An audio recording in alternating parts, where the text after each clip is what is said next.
So you have plantar fasciitis and you've been given a lot of exercises to do at home, whether it was given to you by another health professional or maybe it's because you researched something out online to do, but you're still having that excruciating pain first few steps in the morning. Well, I'm Dr. Casey with Birmingham Health, and I know this all too well because I have patients that come in that have been in the same situation. And I find that there are 3 common steps that are missed in a lot of times that we need to be doing at home that are going to help you begin to retrain the tissue that has been inflamed. I'm going to go over these different types of stretches, so I'm going to move the camera around. And then one of the first few stretches that we do is mainly something that is done a lot, but we're going to add one more step to it. One is just making sure that you're stretching the lower leg of your calf muscles. And most of the time what people do is that they'll end up having the leg straight, and either you're on the ground or maybe you're on the wall kind of like this, and your toes are up, and you're leaning in, and you feel that big stretch kind of in the main muscle group of the calf. Well, what ends up happening is that that's just one area that we need to be stretching. And I'm going to show you the second stretch that we actually need to be doing. So I'm going to show you on this bench right here what to do. Anywhere that you can find where you can get your leg up and you just put your ball of the foot on the area, what we're going to try and do is have just the toes going up and the heel going down, and we're going to lean into it to slightly allow a little bit of pressure. And I want you to lean in a way to where you feel that stretch kind of the lower part of the calf going into the Achilles tendon.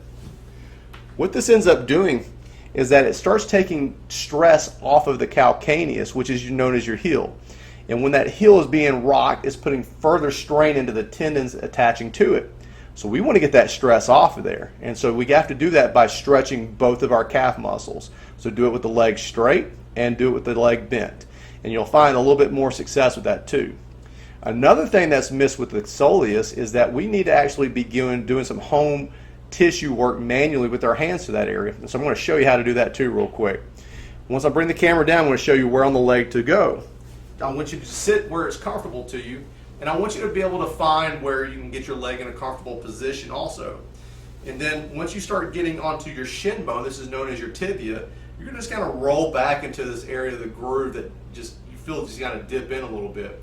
And just kind of with your thumbs, I want you to hold this slight pressure on that area that might be tight or maybe slightly sore. And you're only going to do it, hold it there for 3 to 5 seconds, and then you're going to work your way down. And then as you get down to the top part of the ankle, I want you to kind of work your way back up. And you can go as high as all the way up just to below the knee there. But just keep working that area all the way up and down the tibia. And I think that you're going to find more stress to come off different areas that's going to be more beneficial for you as well. One of the last things too that we need to go over is that the foot has pretty much the same anatomy as the hand. A little different, but there's going to be some things. I'm going to show you on my hand what to do for your foot.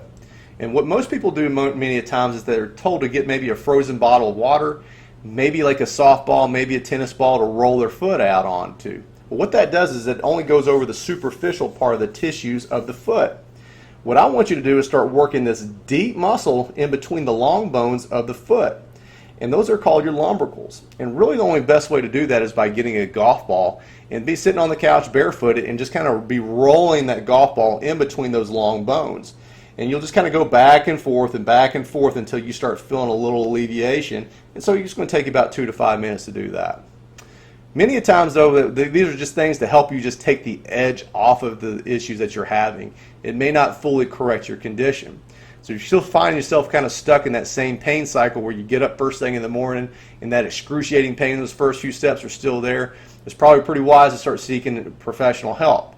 In our clinic, the reason why we have best outcomes is because no, we don't use drugs or surgery, but because we actually work with the nerves and the neurology all around the foot and ankle and even around the spine. And once you start getting all those areas adjusted and back in alignment and working properly, we start seeing the best outcomes where people have better relief for longer periods of time, and they don't go through quite as many weeks of dealing with this plantar fasciitis. If that's something that you want me to help you out with, I'll be happy to. All you need to do is call the clinic at 205-385-9999, and we'll be able to address any type of concerns that you have regarding your foot pain. Until the next video, guys, y'all have a great day.